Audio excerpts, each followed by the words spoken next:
I have spent years peering into locked vaults of data and listening to voices the world dismissed as mad. Tonight, I'm speaking to you from that shadowed place, talking about a truth that was never meant for public ears. Imagine a secret briefing, lit by a single lamp, dossiers stacked high, tape recordings of suppressed hearings, anonymous transcripts of doctors and pilots and ex-military technicians. The narrative unfolds quietly at first, almost imperceptibly, like a distant tremor you sense but cannot see, and then it hits you with the force of revelation.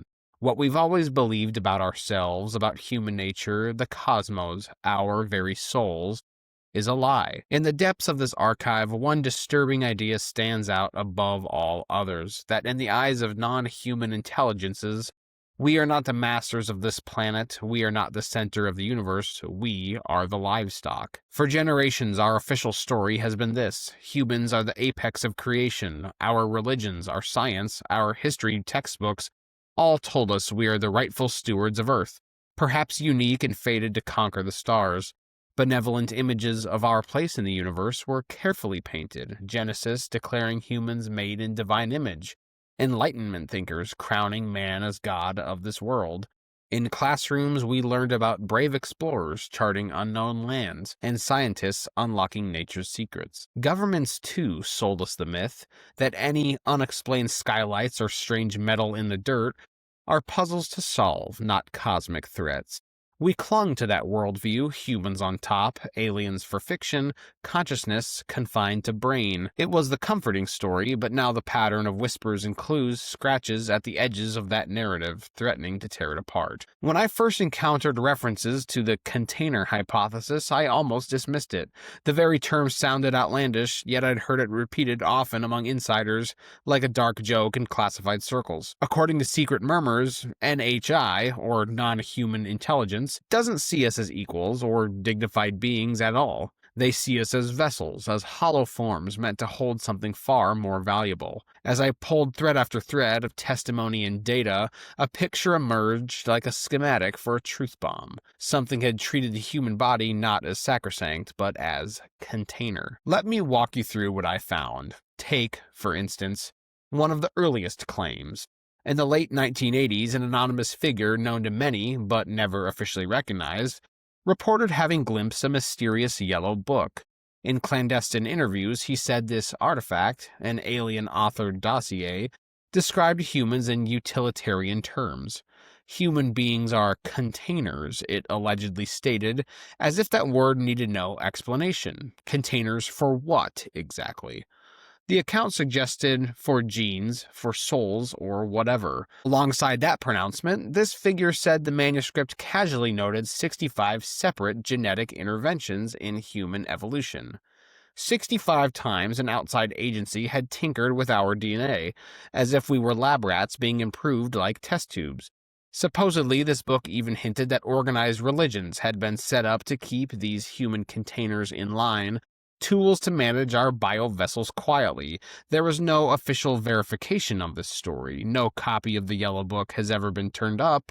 Still, the tale spread like a fever among the community of sighting researchers and intelligence analysts. In some truly anomalous cases, abductees under regression therapy have all but quoted that line directly: "We are containers."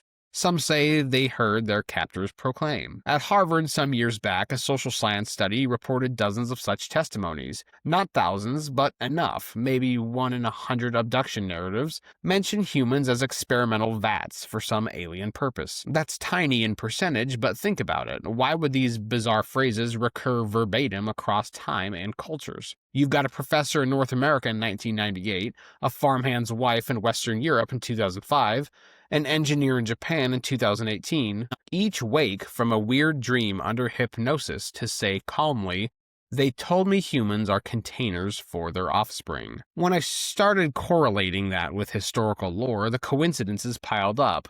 So listen to this.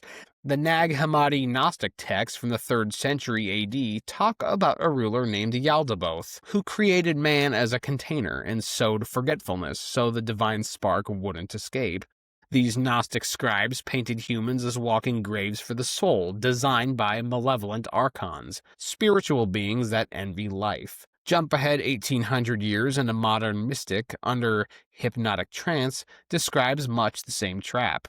It's like two blindfolded witnesses describing the same crime scene in different eras. Parallel to that, an 80s quantum physicist is reading from an alien briefing that calls humans extremely unique containers, and that our religious stories were built to not damage the container, implying here the flesh and blood human. How can we ignore such parallels? Maybe it's random chance or a shared archetype embedded in human collective mind. Or maybe it's truth leaking through the cracks. Then there's the law of one material, channeled telepathic transcripts from the early 1980s. Whether you believe in that kind of thing or not, the words are chilling. According to the entity Ra, the human body is literally a temporary vessel for your eternal mind. They talked about the harvest of consciousness, a cyclical cosmic event where beings above a certain vibration level are collected from Earth.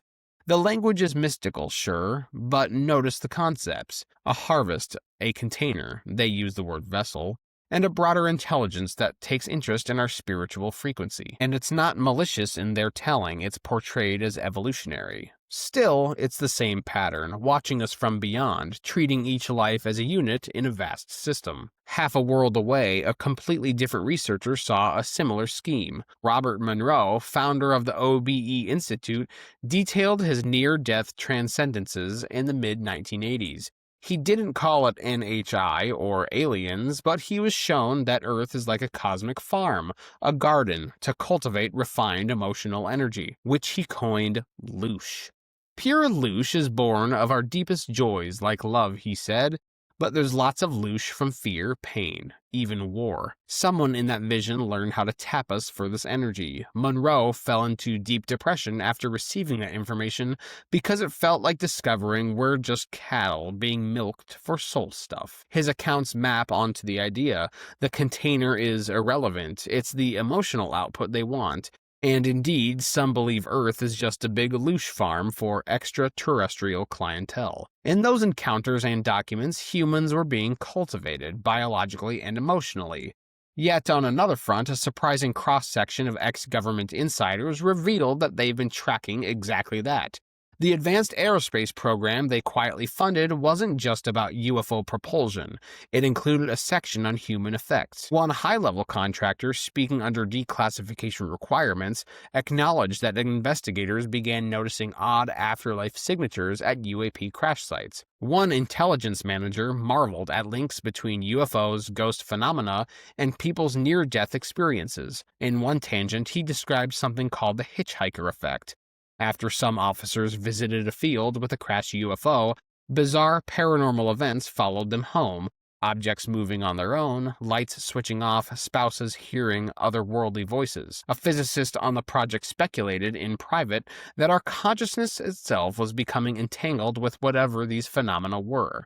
In other words, something from those encounters was hitching a ride on their minds. That story was suppressed too, but it does add another layer. Not just static cabins or memory wipes, but transferable influence. It doesn't stop there. Decades of hypnotherapy studies of missing time cases reveal more systematic patterns. Dr. David Jacobs, a historian turned exobiologist, painstakingly documented over 150 abductees. Many described a sinister breeding program, human females kept as incubators for hybrid fetuses. One phrase stuck out in his notes: biological oven. Yes, he quotes women recalling bodies floating in tanks with their own DNA inside at different stages of gestation. The aliens, if these accounts are real, were farm stealing our genetic material. They then engineered offspring, hybrids with part human, part alien makeup, to live undercover as human-looking agents. Today, Jacobs warned, these hybrids walk among us indistinguishable from normal people. They call them hybrids in his transcripts, and to them, we were breeding stock. And there are people who, under hypnosis or without it, literally saw us being stored like merchandise. If all these fragments are pieced together, it spells out a chilling infrastructure: incubation labs, genetic workshops, harvest fields of emotion, and even soul banks. Yes, soul banks. Another strand I unearthed comes from an independent investigator who studied claims of mind-bending technology. She concluded that these entities have figured out how to extract a person's consciousness at death or during an abduction and store it for reuse. She called this soul recycling. The idea is diabolical. When your body fails, they can pluck your mind out, keep it frozen, and later download it into a cloned vessel or another person. Some of her sources claim that cultist spiritual movements, pushing eternal life and returning to the source, were actually Trojan horses crafted to encourage people to willingly step back into a container after death. What if your cherished belief in reincarnation was, in fact, part of an alien recruitment strategy? From another angle, consider what cutting-edge science is hinting at today. Theories of consciousness not tied to the brain are proliferating. If consciousness can, in principle, survive brain death or transfer to different media, the grand engineering of transplanting or summoning minds isn't fantasy. What used to be magic is becoming at least theoretically plausible physics. Those who run the top-secret labs seem to agree. They've funded research not only in exotic propulsion, but also in brainwave cloning and quantum teleportation of information. An astonishing leaked note from a working group proposed soul transfer technology as a potential defense against an alien threat.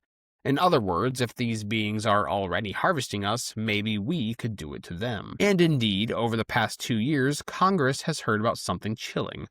A whistleblower with old-school clearance quietly told members of Congress about an undisclosed program, codenamed Immaculate Constellation, dedicated to all this shadow work. It's described in fragmentary leaks as a super-secret Pentagon branch, a parent of programs retrieving crashed UFOs and non-human biologics. Its very existence was news. Imagine after decades of telling us it was just weather balloons, they had a whole command center making slide decks called Human Biological Effects and Cognitive Interface Phenomena. One leaked slide sketching a Freedom of Information Act photo lists projects on how strange craft might physically interact with human bodies. The language is clinical but pointed. They mention neurological effects, radiation burns, and even cellular anomalies. It doesn't explicitly say they believe aliens want our souls, but when the directive of the class project is study the human vessel, you know someone in power thinks of us as biological items. Faced with all these threads, how does the official world respond? Not by open outrage, as one might think. Instead, it's been a layered dance of denial, secrecy, and coping. The first line of defense is simple: compartmentalize. Nearly every witness or researcher I found was siloed. Need-to-know protocols usually forbid them from learning anything irrelevant. If you're a mechanic on a fighter jet, you wouldn't normally see an alien brain under a microscope or a planning session where a cabinet secretary says, "Don't mention soul transference." Knowledge of this nature is locked behind so many layers of clearance that even the generals officially think they don't know.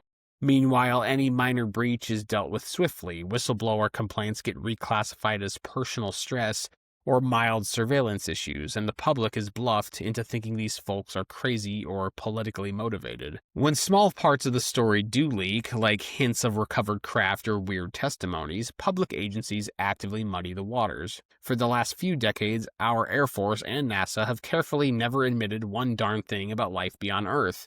We have entire projects where they judge which facts are safe and which might cause panic. And man, would this cause panic.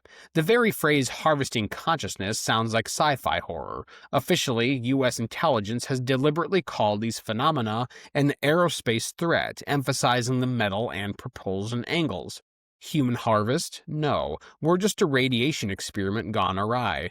That's the safest spin to put out. Agencies even engage in what some researchers call a psi-war on reality. They placate the public with stories of meteorite crashes or secret alien autopsies on TV shows, hoping the spectacle dilutes any actual evidence. Skeptics are quietly funded to publish debunking studies. A PR campaign paints abductee accounts as either delusional or militarized hallucinations.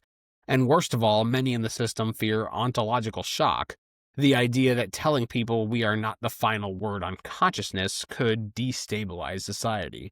So the truth is rationed carefully, like a poison pill doled out by bureaucracy. But cracks are widening. Some governments, especially the US, are finding it harder to contain the outrage of their own communities, let alone allies.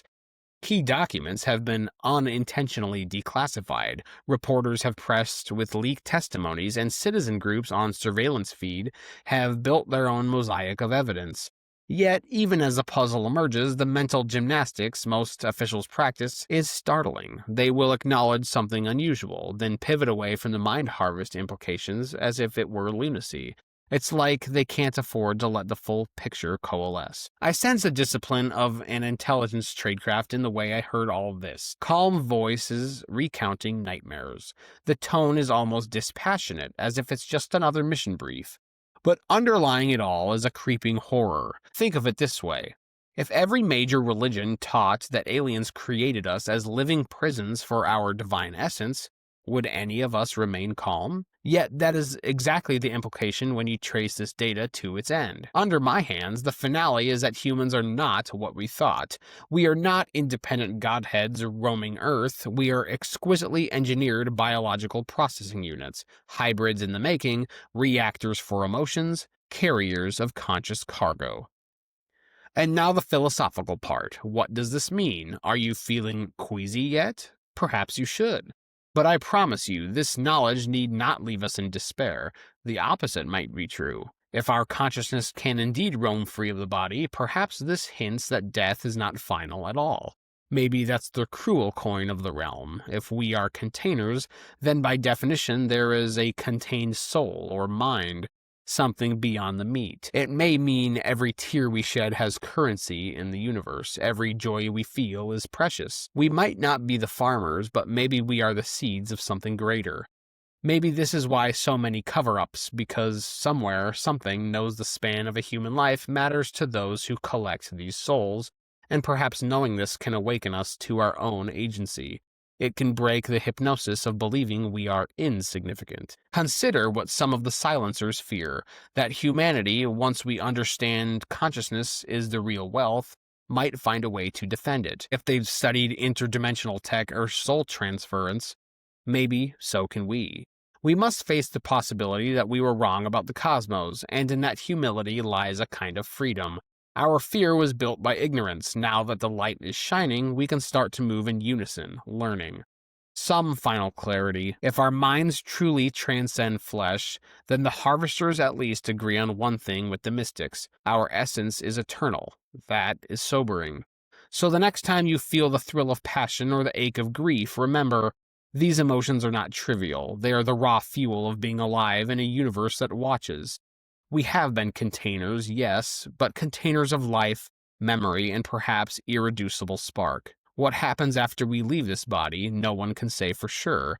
But in the meantime, we are no longer alone, and we never truly were. We are part of a grand design that is far stranger than we ever dreamed. And knowing this truth, in all its terror and wonder, is the beginning of what comes next. That is the briefing they hoped you'd never hear. Yet here it is, laid bare. Our human story is not our own. Take a deep breath. The dawn that follows this night will be shocking, but maybe, just maybe, it will also set us free.